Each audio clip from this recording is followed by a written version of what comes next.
আজকের এলাকার এই আয়োজনটা শান্তিপূর্ণভাবে সকল যুবকরা ঐক্যবদ্ধভাবে থাকার জন্য একটা আয়োজন করা হয়েছে। এটা মিলন মেলা, যুবকদের মিলন মেলা বলা যায়।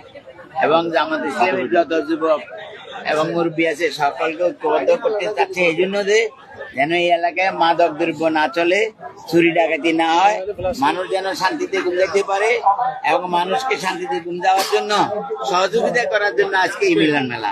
এই মিলন মেলা থেকে পাড়ায় পাড়ায় এবং গ্রামে গ্রামে পাহারাদার নিয়োগ করবে এই কমিটি করে।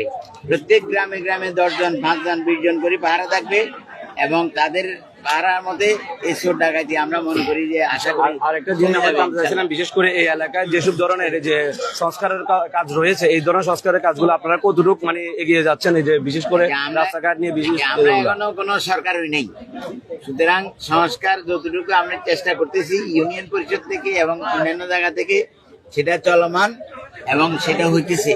এবং বিভিন্ন কারো কারো পার্সোনাল বাড়ির সামনে পাকা করে দেওয়া হচ্ছে, কারো কারো কাঁচা রোড দেওয়া হচ্ছে, তারপরে এজিপি থেকে তারপরে জিডিপি, এজিপি, তারপরে বৃদ্ধ ভাতা, তারপরে কি বিধবা ভাতা, সমস্ত কিছুই আমরা ইউনিয়ন পরিষদের মাধ্যমে যা আসে 100% আমরা এটা দিতে